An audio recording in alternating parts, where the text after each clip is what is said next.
Longtemps oubliés par les autorités tant nationales que provinciales, les ex-agents de la société Interlac, Makala, Kalemi et Kabimba, réclament justice et appui dans l'exécution du jugement numéro RT 297 rendu par le tribunal de grande instance de Kalemi il y a de cela près de 4 mois sur les dossiers les opposants à leur employeur de substitution, les groupes Taverne de l'honorable Bahati Lukwebo. Dans un mémorandum lu devant les sièges du parti politique Nojek, adressé au ministre d'État, ministre de la Justice et Garde des Sceaux et président national de la Nojek, Excellence Constant Mutamba Tungonga, sollicitant l'implication de ces derniers dans ces dossiers, ces ex-employés de l'Interlac réclament également leur indemnité d'attente et les frais du personnel non payés.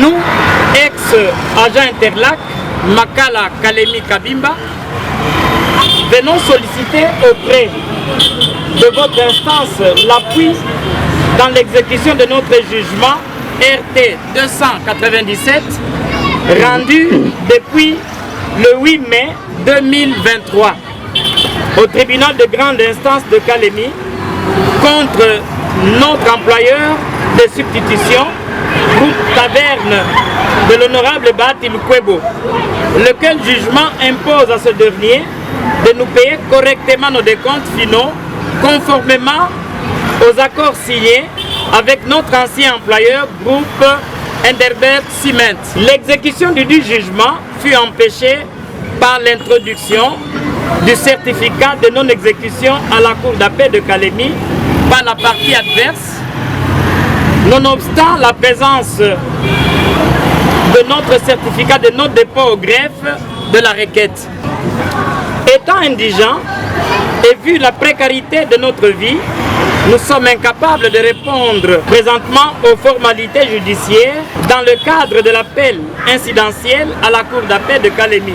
Nous sollicitons également la prise en compte de tous les droits réclamés au niveau de la grande instance, mais non repris dans la conclusion du jugement. Il s'agit de 1. Paiement des indemnités d'attente conformément à l'article 152 du Code de travail congolais de décembre 2017 au septembre 2020. 2. Frais du personnel non payé. Ravitaillement en farine selon les quotas de juillet 2016 à novembre 2016. Frais de rapatriement pour les agents engagés en dehors de la province du Tanganyika. Frais de soins médicaux pour certains agents bien identifiés. Frais de mission non payés pour quelques agents bien connus. Paiement de 10 tonnes de ciment pour chaque retraité conformément à la convention collective Interlac.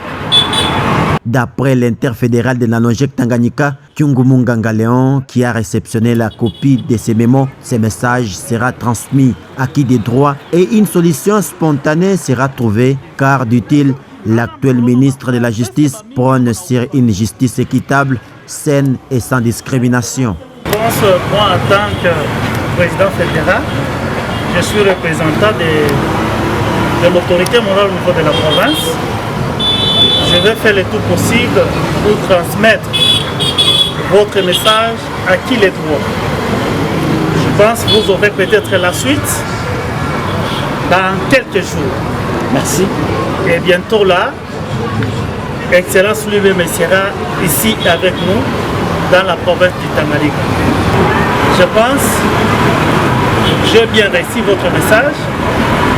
Aujourd'hui, je n'ai rien à vous dire, mais bientôt vous aurez la réponse. Ces ex-agents qui sont devenus aujourd'hui sans abri sont impatients de voir l'actuel ministre remettre chacun dans son droit.